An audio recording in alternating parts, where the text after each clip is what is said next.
సమర్పణ అనే అంశం మీద దేవుని మాటలు మనం ధ్యానం చేయబోతున్నాం. ప్రియబిడ్డలారా, రోమాపత్రిక 12వ అధ్యాయం 1వ వచనం మనం చూసినట్లయితే, సజీవ యాగముగా మీ శరీరములను ఆయనకు సమర్పించుకొనుడి. చిన్న ప్రార్థన చేసుకుందాం. చిన్న ప్రార్థన చేసుకొని దేవుని పరిశుద్ధాత్మ సహాయాన్ని మనం కోరుకుందాం. పరిశుద్ధుడా, ఘనమైన తండ్రి, మహోన్నతుడా, మాట్లాడే దైవమా, ఇదిగో నాయన మాతో మాట్లాడండి. వినే చెవి, గ్రహించే హృదయం దయచేయండి ప్రభా. పరిశుద్ధాత్మదేవ, మీరే నడిపించండి. మీడియా ద్వారా ఎంతమంది ఈ వాక్యాన్ని ఆలకిస్తున్నారు వారందరినీ దీవించమని, నాయనా బలపరచమని, మీ వాక్యము ద్వారా ఒక గొప్ప సత్యాన్ని వారు తెలుసుకునేటకు సహాయం దయచేయమని, మీరే మాతో మాట్లాడమని యేసుక్రీస్తు వారి నామములో ప్రార్థిస్తున్నాను తండ్రి, ఆమేన్. దేని బిడ్డలారా, ఈ రోమాపత్రికలో 12వ అధ్యాయం 1వ వచనంలో అపోస్తలుడైన పౌలు చెబుతున్న మాట, సజీవ యాగముగా మీ శరీరములను ఆయనకు సమర్పించుకొనుడి. ప్రియబిడ్డలారా, దేవుడు మన దేహాన్ని నిర్మించినప్పుడే ఆయన పోలికలో ఆయన స్వరూపంలో చేసుకున్నాడు. అంతేకాదు, ఆయన మనలోకి వచ్చి నివాసము చేయుటకు చాలా చక్కగా మన హృదయాన్ని కానీ మన యొక్క దేహాన్ని కానీ ఆయన డిజైన్ చేశారు. ఆయన మనలను నడిపించడానికి కూడా అనుకూలంగా ఆయన ఆలోచన చేత, కీర్తన 32వ అధ్యాయం 8వ వచనంలో, అతనికి ఆలోచన చెప్పేదను, అతడు నడవవలసిన త్రోవను నేను అతను నడిపించేదననే మాట ఉంది. ఆయన మనకు ఆలోచన చెప్పి నడిపించే విధముగా దేవుడారా మన యొక్క దేహాన్ని, మన హృదయాన్ని, మన యొక్క మెదడును అన్నిటినీ ఆయన చక్కగా డిజైన్ చేశాడు. ఎవరైనా ఓ చక్కటి గృహం కట్టుకున్నారనుకోండి, చాలా ఎంతో హంగులతో అంగరంగ వైభవంగా అందంగా ఒక మంచి గృహాన్ని కట్టుకున్నారు. కానీ దాన్ని అందులో నివాసం చేయకుండా వదిలేశారు అనుకోండి, కొద్ది కాలానికి ఆ ఇల్లు జంతువులు నివసించే పరిస్థితి వస్తూ ఉంటుంది. లేకపోతే దొంగలు, లేకపోతే అనేక రకాల పరిస్థితులు, ఆ గృహం అంతా కూడా పాడైపోయి బూజులు పట్టి పురుగులు, పాములు, జంతువులు, కుక్కలు, పందులు, అనేక రకాల దేనిబిడ్డారా మనుషులు కూడా దొంగలు, దేనిబిడ్డారా ఏమాత్రం అందులో నివాసం చేయడానికి యోగ్యము కానీ వారందరూ వచ్చి ఆ ఇంట్లో నివాసం చేస్తారు. కారణం ఏంటంటే ఆ ఇల్లును కట్టిన ఆయన అలాగా వదిలేశారు, కట్టేసి.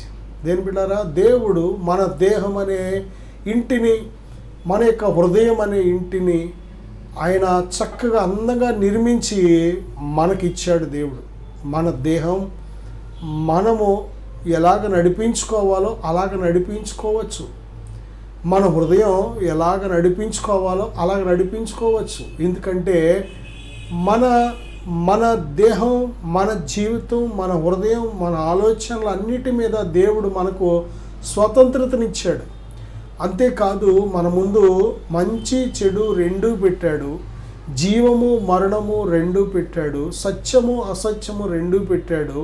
ఇదిగో ఇది సత్యం, ఇది సత్యం కాదు, ఇది జీవము, ఇది మరణము, ఇదిగో ఇది వెలుగు, ఇది చీకటి అని ప్రతీది కూడా విడమర్చి చెప్పాడు దేవుడు మనకు. ఇప్పుడు నిర్ణయం చేసే శక్తి ఎవరిదంటే మానవుడిదే. దేవుడు ఎవరిని బలవంతంగా ఏ విషయంలో కూడా బలవంతంగా ఆయన మన మీద ఏది రుద్దే దేవుడు కాదు. ఆయన మనకు పూర్తి స్వాతంత్రం ఇచ్చాడు. పూర్తి స్వతంత్రం ఇచ్చి ఆయన చిత్తాన్ని మనకు బయలుపరిచాడు. ఆయన ఆజ్ఞలు మనకు బయలుపరిచాడు. మనము ఆయన ఆజ్ఞల యొక్క విలువేంటో, ఆయన ఆజ్ఞల్లో ఉన్న జీవం ఏంటో, ఆయన ఆజ్ఞలు మనకు ఎంత మేలో ఎంత ఆశీర్వాదమో కూడా తెలియపరిచాడు. ఆయన మాట వినకపోతే కూడా ఎంత నష్టమో కష్టమో, అది ఏమాత్రం ఎంత క్షేమము కాదో కూడా దేవుడు బయలుపరిచాడు. ఇప్పుడు నిర్ణయం చేసి ఒక మంచి నిర్ణయం తీసుకోవలసిన బాధ్యత ఎవరిదంటే మానవుడిదే. దేని బిడ్డారా, మన ఊరిలో ఒక బ్రాందీ షాప్ ఉందనుకోండి, మనము దాని ముందు చాలాసార్లు తిరగవలసి ఉంటుంటుంది ఆ షాప్ ముందు. అలాగని ఇది నాకు కనిపిస్తుంటే త్రాగాలనిపిస్తుంది అని అనుకోవడం బుద్ధిహీనత. ప్రియబిడ్డలారా, మన యొక్క విశ్వాసములో క్వాలిటీ, మన భక్తిలో క్వాలిటీ, మన యొక్క సమర్పణల క్వాలిటీ, మన యొక్క దేవుని ప్రేమించే ప్రేమల క్వాలిటీ ఎప్పుడు తెలుస్తుంది అంటే అది ఉన్నప్పుడే తెలుస్తుంది. అది లేదనుకోండి, మనము లేదు కాబట్టి మన క్వాలిటీగా ఉంటున్నాం, కానీ అది ఉంటే ఇంకా సూపర్ క్వాలిటీగా ఉంటాం. ఎందుకంటే శోధన లేదు కాబట్టి దేవునికి ఇష్టడుగా బ్రతకడం ఒక ఎత్తు అయితే, శోధనలు వచ్చినా సరే దాన్ని జయించి బ్రతకడం ఇది ఇంకా చాలా నెంబర్ 1 క్వాలిటీగా ఉంటూ ఉంటుంది. కాబట్టి మన జీవితంలో మన విశ్వాసం హెచ్చించబడాలి అంటే, మన భక్తి ఇంకా బలపరచబడాలి అంటే, మన యొక్క విధేయత, దేవుని మీద మనకున్న ప్రేమ, ఇవన్నీ కూడా దేవుని దృష్టిలో మంచి ఉన్నతమైన బహుమానాలు తీసుకురావాలి అంటే, దేవుని చేత మెచ్చుకొనబడాలి అంటే తప్పనిసరిగా శోధన మనకు అవసరం. అందుకే బైబిల్ చెప్తుంది, శోధన సహించువాడు ధన్యుడు. వాడు శోధనకు నిలిచిన వాడై ప్రభు తనకు వాగ్దానం చేసిన జీవ కిరీటము పొందును అని దేవుడు వాగ్దానం చేశాడు. నా సహోదరుడా, సహోదరి, నీ జీవితంలో దేవుడు కోరుకునేది ఆయన చిత్తము నీ జీవితంలో జరగాలని. పరలోకమందు ఆయన చిత్తము ఎలాగైతే జరుగుతుందో, సమస్త సృష్టి కూడా ఆయన చిత్తానికి లోబడి ఏ విధంగా జరిగిస్తుందో, అలాగే మన మానవులమైన మన జీవితంలో కూడా మనము మంచి చెడు రెండు తెలుసుకొని ఆయన చిత్తాన్ని, ఆ యొక్క చిత్తము విలువేంటో మనం తెలుసుకొని, ఆయన చిత్తము యొక్క విలువేంటో, ఆ చిత్తము చేయడం వల్ల, ఆయన చిత్తము చేయడం వల్ల కలిగే ఉన్నతమైన మేలులు ఏంటో తెలుసుకొని ఆయన చిత్తాన్ని మనం మనస్ఫూర్తిగా చెయ్యాలనేదే దేవుని యొక్క ఆశ. ప్రియబిడ్డలారా, అందుకే దేవుడు ఏ ఒక్కరిని కూడా బలవంతంగా ఆయనను ప్రేమించమనడం, బలవంతంగా ఆయనను సేవించమనడం, బలవంతంగా ఆయనను వెంబడించమనడం. అందుకే ప్రభు చెప్తున్నారు, ఎవడైనను నన్ను వెంబడింపగోరిన ఎడల, కోరితేనే, నువ్వు సత్యాన్ని వెంబడించాలి అని కోరితేనే, నీకు జీవం కావాలి అని కోరితేనే, ఆ నరకం తప్పించుకోవాలని కోరితేనే, నిత్య జీవాన్ని పొందుకోవాలి, నిత్యత్వంలో ఆయన మహిమను నువ్వు స్వతంత్రించుకోవాలని కోరితేనే ప్రియబిడ్డ ఆయనని ఈ భూమి మీద వెంబడించాలి.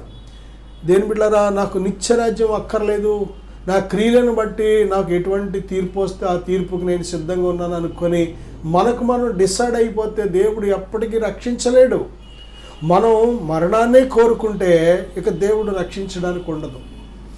దేని బిడ్డలారా, ఆసుపత్రికి ఒక పేషెంట్ వెళ్ళి అయ్యా నాకు అనారోగ్యంగా ఉంది, నాకు వైద్యం అందించండి అని చెబితేనే ఆ వైద్యులు ఏదైనా చేయగలుగుతారు. మనము అసలు నాకు వైద్యం వద్దు అంటే మనము ఏ నిర్ణయం తీసుకున్నామో ఆ నిర్ణయానికి తగిన ఫలాలే మనం అనుభవించవలసి ఉంటుంది. దేవాది దేవుడు కూడా అంతే. రక్షణను కోరుకునే వారికి రక్షణ దయచేసే దేవుడు, విడుదల కోరుకునే వారికి విడుదల దయచేసే దేవుడు, నెమ్మది కోరుకునే వారికి నెమ్మది దయచేసే దేవుడు, స్వస్థత కోరుకునే వారికి స్వస్థత దయచేసే దేవుడు. 12 సంవత్సరాల నుంచి రక్తస్రావంతో ఉంది ఆమె ప్రభు దగ్గర స్వస్థత కోరుకుంది. ఎలాగంటే ప్రభువును నమ్మి ఆయన వస్త్రపు చెంగు ముడితే చాలు నేను బాగుపడతాను అనే గొప్ప విశ్వాసంతో వచ్చింది. మరొక ఆయన శతాధిపతి తన దాసుడు పక్షవాయువుతో ఉండడం, మరి మిగిలిన బాధపడడం చూసి ఏం చేశాడు అంటే ప్రభు దగ్గరికి వచ్చి మరి అంటున్నాడు, ప్రభువా మీరు మాట సెలవిస్తే చాలు నా దాసుడు బాగుపడతాడు. ఆయన విశ్వాసం. ప్రభువుని ఎప్పుడు కూడా విశ్వసిస్తేనే ఆయన శక్తి నీ లోపలికి ప్రవహిస్తుంది. విశ్వాసము అనేది ఎప్పుడు కూడా ప్రేమతో ముడిపడి ఉంది. దేని బిడ్డారా, దేవునిని నువ్వు విశ్వసిస్తే దాని అర్థం ఏంటంటే ప్రేమిస్తున్నావని అర్థం. దేవుణ్ణి ప్రేమిస్తున్నావు అంటే నమ్మావు అని అర్థం, విశ్వసించావు అని అర్థం. ఎప్పుడు కూడా దేవుని మీద ప్రేమ లేకపోతే విశ్వాసం కూడా ఉండదు. విశ్వసించామంటే ప్రేమిస్తున్నామని అర్థం. నిజంగా ఆయన ఎంతగా మనం దేవునిని ప్రేమిస్తామో అంతగా మనము విశ్వసించామని అర్థం. అప్పుడు మన విశ్వాసానికి తగిన గొప్ప ఫలాలు కూడా మనం అనుభవిస్తాం. ఒక పాపాత్మురాలు ప్రభువైన యేసుక్రీస్తు వారి యొద్దకు వచ్చి ఆమె విస్తారంగా ప్రేమించింది. అంటే ఆ ప్రేమకు తగిన క్రియలు ఏమిటంటే ఆయన పాదాల చెంత ఆమె కూర్చొని ఏం చేస్తుందంటే కన్నీరు విడిచి. ఎందుకు కన్నీరు అంటే ఆమె పాపాత్మురాలు, తన పాపమును గురించి పశ్చాత్తాపడుతుంది. అయ్యో, ఇన్ని సంవత్సరాలు నా ప్రభు నేను గాయపరిచానే, ఇన్ని సంవత్సరాలు నా ప్రభువుని నేను తెలుసుకోకుండా ఉన్నానే, ఇన్ని సంవత్సరాలు అయ్యో పాపమనే కోపంలోనే నేను బ్రతికానే అని తన పాపపు జీవితాన్ని గురించి పశ్చాత్తాపడి ఆ పాపాన్ని క్షమించగలిగిన ఒకే ఒక్క ఆయన యేసుక్రీస్తు ప్రభు అని దేవుని బిడ్డలారా ఎప్పుడైతే ఆమె గుర్తించిందో తన పాపాల గురించి పశ్చాత్తాపడి కన్నీరు విడిచి ఆ కన్నీటితో ఆయన పాదాలు కడిగింది, తన తల వెంట్రుకలతో ఆ పాదాలు తుడిచింది. చూసారా ఎంత ప్రేమ! ఆమెకున్న విశ్వాసం ఆయన పాపం క్షమిస్తారు అని, తన పాపం కడుగుతారు అని, తను నీతిమంతురాలుగా పరిశుద్ధరాలుగా చేస్తారు అని విశ్వాసము ప్రేమ ఈ రెండు కూడా కలిసి పనిచేస్తూ ఉంటాయి. దేని బిడ్డలారా, నిజముగా మనం దేవునిని ప్రేమిస్తే మన బ్రతుకులు ఎంతో బాగుంటాయి. దేవునికి లోబడితే మన బ్రతుకులు ఎంతో బాగుంటాయి.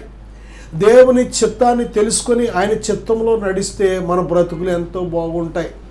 మనం స్వైచిత్తం ఎప్పుడైతే చేస్తూ ఉంటామో, దేవుని చిత్తాన్ని ఇష్టపడకుండా, దేవుని చిత్తానికి లోబడకుండా మనం ఎప్పుడైతే మన స్వైచిత్తాన్ని అనుసరించి జీవించడానికి నిర్ణయించుకుంటామో అక్కడే మనము తప్పుదారిలో వెళుతున్నాం. మన మార్గాలు అన్నీ కూడా చిందరవందరవి, మన మార్గాలు వంకరగా ఉంటాయి, మన మార్గాలు సరిగ్గా కనబడతాయి కానీ చివరికి అవి మరణానికి దారితీస్తాయి. దేని బిడ్డలారా, చాలామంది మనుషులు ఏర్పరుచుకున్న మార్గాలు వారిని చివరిలో ముగింపులో ఏ విధముగా వారి కథలో వారి జీవితాలు ముగిసిపోనియో మనం చదివాం, చూస్తున్నాం కూడా. చాలామంది చూడండి, త్రాగుడు అనే మార్గంలో వెళితే చివరికే వారి జీవితం ఎలా ముగిసిపోతుంది, త్రాగుడు ద్వారా ఆ కుటుంబాలు ఎలాగ నష్టపోతాయి, త్రాగుడు ద్వారా ఆ బిడ్డలు కానీ ఆ భవిష్యత్తులు కానీ ఆ కుటుంబం ఎంతగా అల్లకల్లోలం అయిపోతుంది. ప్రియబిడ్డలారా, ఎవరైనా ఒక వ్యభిచారం అనే మార్గంలో వెళ్ళారనుకోండి, వ్యభిచార జీవితం అనే మార్గంలో జీవిస్తున్నారనుకోండి, ఆ వ్యభిచారం ద్వారా ఆ కుటుంబం ఎంత అల్లకల్లోలం అయిపోతుంది, ఆ కుటుంబం ఎంతగా తలకిందులైపోతుంది, ఎంతగా అవమానం పాలైపోతుంది, ఎంతగా దేని బిడ్డారా నిందలు అవమానాలు గురైపోతుంది. కారణం ఏంటంటే మనం ఏర్పాటు చేసుకునే మార్గాలు అవి. ఒకడు దొంగగా బతికాడు అనుకోండి, ఆ మార్గం ఎంతగా కుటుంబాన్ని తల్లడింపు చేస్తూ ఉంటుందో. ఎక్కడో చోట దొంగ దొరుకుతాడు, అరెస్ట్ చేయబడతాడు, జైలు వేయబడతాడు, ఆ తర్వాత ఆ కుటుంబం ఎంతగా నలిగిపోతూ ఉంటుందో. అబద్ధం అనే మార్గం గుండా వెళ్ళామనుకోండి, అబద్ధాలు కొద్దిసేపు బాగానే ఉంటాయి కానీ ఆ తర్వాత అది నిందలకు అవమానాలకు దారితీస్తూ ఉంటుంది. నీ మంచి ఉద్యోగాన్ని కూడా పోగొట్టచ్చు, వ్యాపారం పోగొట్టచ్చు, లేకపోతే మంచి కాంట్రాక్టులు పోగొట్టచ్చు, మంచి స్నేహాలు పోవచ్చు, మంచి ప్రేమ బంధాలు పోగొట్టుకోవచ్చు. అబద్ధం అనే మార్గం కూడా మంచిది కాదు. దేని బిడ్డారా, ఏ చెడు మార్గం అయినా సరే అది మనిషికి సరిగ్గా కనబడుతుంది కానీ చివరికి అది ముగింపుకు వచ్చేటప్పటికి మరణానికి నాశనానికి దారితీస్తుంది. అందుకే ఆదికాండంలో 6వ అధ్యాయంలో మనం చూసినట్లయితే భూలోకాన్ని దేవుడు చూసినప్పుడు ఎలాగున్నారంటే మనుషులందరూ వారి మార్గాలు చెరిపివేసుకున్నారు, వారి శరీరాలను పాడు చేసుకున్నారు, శరీరానుసారులుగా బ్రతికారు. ఈరోజు శరీరానుసారులుగా ఎంతమంది బ్రతుకుతున్నారో, శరీర క్రియలు స్పష్టమై ఉన్నవి అని అదొక లిస్టు మనం చూస్తున్నాం. అవేమనగా జారత్వము, అపవిత్రత, కాముకత్వము. చూసారా, ఆ లిస్టుని కానీ మనం చూస్తే కోపము, ద్వేషము, అసూయ, పగ, మత్సరము, ఓర్వలేనితనం, క్షమించలేని స్వభావం. దేని బిడ్డారా, అనేక రకాల పాపిష్టి పనులు గుంపంతా లిస్ట్ అంతా అక్కడ మనం చూస్తున్నాం. దేని బిడ్డారా, శరీరానుసారులు మరి ఏమాత్రం కూడా దేవుని సంతోషపరచలేరు. శరీరానుసారంగా మనం జీవించినట్లయితే మరణం అది నరకానికి తీసుకెడుతుంది. శరీరానుసారమైన మనసు మరణం అని బైబిల్ చెప్తుంది. శరీర క్రియలు స్పష్టమైనవి అవేమనగాని లిస్టు చెబుతుంది. కనుక శరీరాన్ని బట్టి విత్తువాడు శరీరము నుండి మరి మరణం అనే పంట కోస్తాడు. దేని బిడ్డారా, అలాగే మరి లోకానుసారులు ఉన్నారు కొద్దిమంది, లోకాన్ని అనుసరించేవారు, లోక మర్యాదలు, లోక ఆచారాలు అనుసరించేవాళ్ళు. అవి వ్యర్థమని దేవుడు చెప్తున్నాడు. లోకానుసారులు కూడా దేవునిని సంతోషపరచలేరు. దేవుడిచ్చే ఉన్నతమైన దీవెనాశీర్వాదాలు వారు ఏమాత్రం పొందుకోలేరు. దేని బిడ్డారా, అలాగే సాతాను సంబంధులు, సాతాన్ని అనుసరించేవారు, సాతాను యొక్క దుర్మార్గపు క్రియలను అనుసరించేవారు. దేని బిడ్డారా, సాతాను యొక్క మనస్సు కానీ వచ్చిందంటే అసలు చాలా భయంకరమైన శిక్షకు మనం గురవ్వాల్సి ఉంటుంది. ప్రియబిడ్డలారా, చాలామంది మరి సాతాను చేత ప్రేరేపించబడి మరి చాలా భయంకరమైన పనులు చేయడం మనం చూస్తున్నాం. ఇస్కరియోతు యూదా యేసుక్రీస్తు ప్రభువారినే అమ్మేయాలని పెట్టుకున్నాడు. ఆయన ఎక్కడుంటారో చూపించేయాలి, ఆయన్ని అరెస్ట్ చేయడానికి, ఆయన పట్టుకొని బంధించడానికి నేను మార్గం చూపించాలి ప్రధాన యాజకులకనే మనస్సుతోనే ఉన్నాడు. ఎందుకంటే సాతాను మనసు దేవునికి విరోధంగా రూపించబడేది ఏది వర్ధిల్లదో. చివరికి ఏమయ్యాడు అంటే ఇస్కరియోతు యూదే ఉరి పెట్టుకొని చచ్చిపోయాడు. కారణం ఏంటంటే దేవునికి విరోధంగా రూపించబడే ఆయుధం వర్ధిల్లదు. నా సహోదరుడా, సహోదరి, బైబిల్ చెబుతుంది సాతాను మనసు మంచిది కాదు, లోక సంబంధమైన మనసు మంచిది కాదు, శరీర సంబంధమైన మనసు మంచిది కాదు. ఇంకొక గుంపు ఉంది, ప్రకృతి సంబంధమైన గుంపు. ప్రకృతి సంబంధమైన మనస్సు ఉన్నవారు చూడండి, మరి ఏ మనస్సు గొప్పది? ఏ మనస్సును మనం ధరించుకోవాలంటే ఆత్మ సంబంధమైన మనస్సు ధరించుకోవాలి. ఒక వ్యక్తి ఎప్పుడు ఆత్మ సంబంధిగా మారుతున్నాడు అంటే రోమాపత్రికలో 8వ అధ్యాయం మనం చూసినట్లయితే పరిశుద్ధాత్మ మనలో ఉన్నప్పుడు మనము ఆత్మ సంబంధులం. పరిశుద్ధాత్మ చేత ఎందరు నడిపించబడుదురో వారందరూ దేవుని కుమారులై యుందురు అని బైబిల్ చెప్తుంది. మీరు ఆత్మానుసారంగా నడుచుకొనుడి, అప్పుడు మీరు శరీరేచ్ఛను నెరవేర్చరు అని బైబిల్ చెప్తుంది. మన ఆత్మ ఎప్పుడైతే నూతనపరచబడిందో, పరిశుద్ధాత్మ చేత అనుసంధానించబడిందో, పరిశుద్ధాత్మ మనసు మన మనసులోకి వచ్చినప్పుడు దేని బిడ్డారా, మనము ఈ శరీరాన్ని చాలా సులువుగా జయించగలుగుతాం. శరీర క్రియలను అతి సులువుగా జయించి దేని బిడ్డారా, దేవునికి ఇష్టమైన పాత్రగా మనం ఉండడానికి దేవుడు తన పరిశుద్ధాత్మను మనకు సంచకరువుగా ఇచ్చాడు. కనుక ఆ పరిశుద్ధాత్ముడు ముదిమి వచ్చే వరకు, విమోచన దినం వరకు మనలోనే ఉంటాడు అని దేవుడు వాగ్దానం చేశాడు. కనుక దేని బిడ్డారా, ఇక్కడ రోమాపత్రిక 12వ అధ్యాయం 1వ వచనంలో ప్రభు చెప్తున్న మాట, సజీవ యాగముగా మీ శరీరములను ప్రభువుకు సమర్పించుకోమని, దేవునికి సమర్పించాలి. దేని బిడ్డారా, ఈ దేహాన్ని పాపానికి ఎంతకాలం సమర్పించావా? మనుష్యుల కోసం సమర్పించావా? లేకపోతే అపవిత్రమైన కార్యకలాపాలకు సమర్పించావా? దేవునికి అవమానకరమైన కార్యాలు చేయడానికి సమర్పించావా? లేక సాతాను కార్యాలు చేయడానికి సమర్పించావా? ఇదిగో దేవుడు, ఆయన నిన్ను నిర్మించాడు, తల్లి గర్భములో యథార్థవంతులుగా నిర్మించాడు. ఆయన నీలో నివాసం చేయాలని ఆశపడుతున్నాడు. కనుక నువ్వు దేవునికి ఎప్పుడైతే దేని బిడ్డారా నీ దేహాన్ని సజీవ యాగంగా సమర్పిస్తావో, దేవుడు ప్రేమ కలిగిన దేవుడు. ఆయన నీలో ఉండి నివాసం చేసి నిన్ను ఆశీర్వదించాలని, ప్రతి క్షణము కూడా నీకు సహాయం చేయాలని, నీకు ఆలోచన చెప్పాలని, నిన్ను బలపరచాలని, నీవు నడవలసిన మార్గాన్ని సరళం చేయాలని దేవుడు ఆశపడుతున్నాడు. ఆయన మనకు దూరంగా ఉండే దేవుడు కాదు. ఆయన మనలో ఎల్లప్పుడూ నివాసం చేయడానికి ఇష్టపడుతున్నాడు. కానీ మనమే ఆయనకు చోటు ఇవ్వట్లేదు. హృదయాన్ని కఠినపరుచుకొని, హృదయం అనే తలుపు మూసేసుకొని ప్రభువారిని బయటే పెట్టి మనం లోపల కఠిన హృదయాలుగా ఉంటున్నాం. అలాగుంటే నష్టం. అది దేవుని బయట పెట్టి నీ హృదయాన్ని కఠినపరుచుకొని, దేని బిడ్డ నువ్వు ఉన్నట్లయితే ప్రభువుకి నువ్వు చోటు ఇవ్వకుండా, నువ్వు వేటికి చోటిచ్చినా, ఎవరికి చోటిచ్చినా అది నీకు మంచిది కాదు. దేని బిడ్డారా, చూడండి, మన తల్లి తండ్రి ఎప్పుడు కూడా మన క్షేమాన్ని కోరేవారు. తల్లి తండ్రి కాకుండా దేని బిడ్డారా ఇంకా మిగిలిన వారు ఎవరైనా సరే అంత క్షేమాన్ని కోరేవారు కాదు. తల్లి తండ్రి కన్నారు కనుక బిడ్డల మీద వారికి ఉండే ప్రేమ యథార్థమైన ప్రేమ, పరిశుద్ధమైన ప్రేమ, గొప్ప ప్రేమ. అంతకంటే గొప్ప ప్రేమ మన పరలోకపు తండ్రి ప్రేమ. కనుక ఈ పరలోకపు తండ్రి మనను శాశ్వతమైన ప్రేమతో ప్రేమిస్తున్నాడు కనుక ఆయన మన హృదయం అనే ఇంటిలో ఉంటే మనకు క్షేమం. ఆయన నిత్యము మనను భద్రపరుస్తూ ఉంటాడు. దేని బిడ్డారా అన్ని విషయాల్లో సకల సమృద్ధితో మనల్ని నింపుతూ ఉంటాడు. దేని బిడ్డారా ఈ భూమి మీద ఉన్నంత కాలం కూడా దేవుడు మనకు తోడుగా ఉంటాడు. ఇమ్మానుయేల్ అని పేరునకు భాషాంతరమున దేవుడు మనకు తోడు అని అర్థం. దేవుని తోడు లేకపోతే ఈ భూమి మీద మనంతట మనం జీవించలేమని దేవునికి తెలుసు. శరీరం ఆత్మకు, ఆత్మ శరీరానికి ఇవి ఒకదానికొకటి విరోధంగా ఉన్నాయి. కాబట్టి మనం ఏది చెయ్యాలనుకుంటామో మంచి పని దాన్ని చేయలేం. ఎందుకంటే ఈ భూమి మీద ఈ శరీరంలో ఉన్నంతకాలం కూడా శరీర పెత్తనమే ఎక్కువగా ఉంటుంది. అందుకే పరిశుద్ధాత్మ దేవుని సహాయం మనకు కావాలి. అలాగే రెండవదిగా మనం చూస్తే మన శత్రువైన అపవాది వాడు బలవంతుడుగా ఉన్నాడు. వాడిని జయించడానికి నీ బలము, నీ శక్తి, నీ జ్ఞానము చాలు.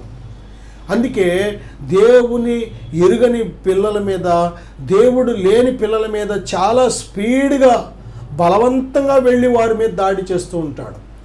దేని బిడ్డారా ఈరోజు చూడండి, ఎక్కడ చూసినా మరి రాత్రి అయిందంటే చాలు, చీకటి పడిందంటే, పండుకున్నారంటే చాలు, ఇంకా అందరి మీద కూడా శత్రువైన సాతాను కళల ద్వారా, దర్శనాల ద్వారా ఏం చేస్తున్నాడంటే దాడి చేస్తున్నాడు. ఎక్కువ శాతం కళల ద్వారానే వాడు దాడి చేస్తూ ఉంటాడు, విత్తనాలు విత్తుతూ ఉంటాడు. దేని బిడ్డారా మరి నీ హృదయం ఎప్పుడైతే దేవునికి ఇవ్వలేదో శత్రువైన సాతాను కళల ద్వారా దాడి చేస్తూ ఉంటాడు. నీ ఆత్మ మీద దాడి చేస్తూ ఉంటాడు, నీ హృదయం మీద దాడి చేస్తూ ఉంటాడు, నీ యొక్క దేహం మీద దాడి చేస్తూ ఉంటాడు. చాలా జాగ్రత్త. చాలామందిని కళల ద్వారా అపవిత్రపరుస్తూ ఉంటాడు, కఠినలు చేసేస్తూ ఉంటాడు, ద్వేషాలతో నింపుతూ ఉంటాడు, పగలతో నింపుతూ ఉంటాడు, కోపాలతో నింపుతూ ఉంటాడు. చాలామంది ఉదయం లేచేటప్పటికి నిరుత్సాహం, కలవరం, భయము, ఎన్నో రకాల భయంకరమైన గుణాలతో పీడించబడుతూ ఉంటారు. కారణం ఏంటంటే ఈ రోజున దేని బిడ్డారా భూమి అంతటా కూడా మనుషులకు విరోధి అయిన అపవాది అయిన సాతాను మరి దాడి అనేది జరగడం మనం చూస్తున్నాం. కనుక ప్రియబిడ్డారా ప్రతి క్షణము కూడా నువ్వు ఆత్మీయంగా మెలకువగా ఉండాలి. ఏ వ్యక్తి అయితే మెలకువగా ఉండడో మనుషులు నిద్రిస్తున్నప్పుడు మన విరోధైన అపవాది వచ్చి ఏం చేస్తున్నాడంటే గోధుమలనే మంచి వాక్యం మధ్య గురుగులనే దుష్ట ఆలోచనలు కూడా విత్తుతున్నాడు. ఒక ప్రక్కన మంచి దేవుని మాటలు ఆలకిస్తున్నాం, మంచి నిర్ణయాలు, మంచి తలంపులు, మంచి ఆలోచనలు చేస్తున్నాం. అదే టైంలో దుర్మార్గపు ఆలోచనలు, దుష్ట ఆలోచనలు కూడా మనిషి హృదయంలో పుట్టడం. ఎందుకంటే శత్రువైన సాతాను దాడి. ప్రియబిడ్డలారా నువ్వు మెలకువగా ఉండాలి. ప్రభువైన యేసుక్రీస్తు వారి రక్తం చేత కడగబడిన తర్వాత ఆ యొక్క కడగబడిన పరిశుద్ధపరచబడిన మనస్సాక్షిని కాపాడుకోవాలి. నువ్వు హృదయాన్ని కాపాడుకోవాలి. హృదయాన్ని నిత్యం కూడా దేవుని వాక్యము చేతను కాపాడుకుంటూ ఉండాలి. లూకా సువార్త 15:18 తప్పిపోయిన కుమారుడు ఒక నిర్ణయం చేసుకున్నాడు, తన జీవితాన్ని సమర్పించేసుకున్నాడు. ఇక బుద్ధి ఎప్పుడైతే వచ్చిందో తండ్రి దగ్గరికి వచ్చి ఇక తండ్రికి తన జీవితాన్ని సమర్పించుకొని, తండ్రి నేను పరలోకమునకు విరోధముగాను నీ ఎదుట పాపం చేశాను, ఇక నేను తండ్రి అని అనడానికి కూడా నాకు అర్హత లేదని ఎప్పుడైతే తను తగ్గించుకొని తన పాపపు స్థితిని ఎప్పుడైతే ఒప్పుకున్నాడో, తన తిరుగుబాటు స్థితిని ఎప్పుడైతే ఒప్పుకున్నాడో తండ్రి క్షమించి దేని బిడ్డారా తండ్రి తన కుమారుని మళ్ళీ చేర్చుకున్నాడు. నిజంగా దేవునితో మనం ఎప్పుడు చేర్చబడతాం, ఎప్పుడు దేవునితో మనకు మంచి సంబంధం ఏర్పడుతుందంటే మన పాపములను మనం ఒప్పుకొని పశ్చాత్తాపడి దేవుని దగ్గర దేని బిడ్డారా ఆ పాపాలు విడిచినప్పుడు దేవునితో మనకి మంచి సంబంధం, సహవాసం ఏర్పడుతుంది. పశ్చాత్తాపం అనేది చాలా ప్రాముఖ్యమైనది. పశ్చాత్తాపం లేకుండా దేవునితో కనెక్షన్ అనేది ఏర్పడదు, అసాధ్యం. దేని బిడ్డారా నిజమైన పశ్చాత్తాపం, దేవుని చిత్తానుసారమైన పశ్చాత్తాపం మనకి రక్షణార్థమైన మారు మనసు కలుగజేస్తుంది. కొద్దిమంది లోకానుసారంగా ఏడుస్తూ ఉంటారు. లోకానుసారమైన దుఃఖం అంట, లోకానుసారమైన ఏడుపు, లోకానుసారమైన ఆ యొక్క ఏడుపు ఏం చేస్తుందంటే మరణానికి దారితీస్తుంది. దేని బిడ్డ చూడండి, సమర స్త్రీని చూసినట్లయితే యోహాను సువార్త 4:29 తన జీవితాన్ని ప్రజలతో చెప్తుంది, ఇదిగో నేను చేసినవన్నీ నాతో చెప్పినవన్నీ మీకు చూపెడతాను రండి. దేని బిడ్డారా ఆమె తన జీవితాన్ని కప్పుకోలేదు, తన సాక్ష్యంగా తన యొక్క జీవితాన్ని ఒక సాక్ష్యంగా చెప్పింది. నిజమే, ఒకప్పుడు నేను ఇలా బ్రతికాను, ఎవరికి తెలియదు అనుకున్నాను, నేను ఎవరో ముక్కు ముఖం తెలకపోయినా నా జీవితాన్ని వచ్చి చెబుతున్నాడు అని. ప్రియులారా, ఈయన మెస్సయ్య అని, ఆయనే రక్షకుడు అని, ఆయనే దేవుని కుమారుడని ఆమె గుర్తించింది. నా సహోదరుడా, నిజమే, మన పాపములను కప్పుకుంటే రక్షించబడలేము, ఒప్పుకుంటేనే రక్షించబడతాం. అది మనుషుల దగ్గర కాదు. నిన్ను క్షమించే ప్రభువైన యేసుక్రీస్తు వారు సిలువలో కార్చిన రక్తం దగ్గరకు నువ్వు రావాలి. యేసయ్యా, సిలువలో నా కోసం నువ్వు ప్రాణం పెట్టావు, నన్ను క్షమించు, నా పాపాన్ని క్షమించని ఎప్పుడైతే నీ పాపాన్ని ఒప్పుకొని పశ్చాత్తాపడతావో, యేసయ్య నమ్మదగిన దేవుడు. మన పాపాన్ని క్షమించి తన రక్తంతో కడిగి నీకు ఒక నూతనమైన మనస్సును దేవుడు దయచేస్తున్నాడు. అందుకే ప్రభువైన యేసుక్రీస్తునందున వారు నూతన సృష్టి. నా సహోదరుడా, సహోదరి, దేవుడిచ్చే నూతనమైన జీవితాన్ని అనుభవించాలని ఆశపడుతున్నావా? ప్రభు దగ్గరికి రా. సమరయ స్త్రీ అటువంటి నూతన జీవితాన్ని అనుభవించింది. తప్పిపోయిన కుమారుడు అటువంటి నూతనమైన జీవితాన్ని అనుభవించాడు. పాపాత్మురాలైన స్త్రీ ప్రభు పాదాల చెంత కన్నీరు విడిచి ప్రభు ఇచ్చే క్షమాపణ పొందుకొని మరి రక్షించబడి నెమ్మదస్తురాలుగా ఇంటికి వెళ్ళింది. దేని బిడ్డ, బైబిల్ గ్రంథంలో ఎంతోమంది, అపొస్తలుడైన పౌలు కూడా మనం చూసినట్లయితే, దేని బిడ్డ, తెలియక చేసేది కనుక కనికరింపబడితేనని దేవుని చేత క్షమాపణ పొందుకొని, అంతేకాదు దేవుని ఉన్నతమైన పిలుపుని అందుకొని దేవుని ఘనమైన సేవ ఘనమైన రీతిలో చేశాడు. ఎలాగ చేశాడు అంటే, మొదటిగా పశ్చాత్తాపం ద్వారా దేవునితో కనెక్ట్ అయ్యాడు. దేని బిడ్డారా, దేవుని దగ్గరకు వచ్చిన తర్వాత పాపమును గురించి మరి ఒప్పుకొని పశ్చాత్తాపడమే కాదు, కానీ మన జీవితాన్ని సజీవ యాగంగా ప్రభుకి సమర్పించాలి. ఇక ఎన్నడూ వెనుదిరగను అనే ఒక తీర్మానం నిర్ణయం చేసుకోవాలి. ఎందుకంటే నాగటి మీద చేయి వేసి వెనుక తట్టు చూసేవాడు నాకు పాత్రుడు కాదు. ప్రియబిడ్లారా, చూడండి, వెనుక తట్టు చూసే మనస్సు మనకు రాకూడదు. మనం ముందున్న గురువైపే వెళ్ళాలి, కానీ ముందుకు వెళ్ళాలి. కానీ ప్రయాణం మళ్ళీ ఒక 6 నెలల్లో, 1 సంవత్సరం, 2 సంవత్సరం నుండి మళ్ళీ వెనక తిరిగిపోయేలాగా ఉండకూడదు. చాలామంది చూడండి, పాపాన్ని విడిచిపెడతారు, మారు మనసు పొందుతారు, తర్వాత శోధనలు వచ్చినప్పుడు కొద్ది కాలానికే మళ్ళీ వెనక్కి తిరిగిపోతూ ఉంటారు.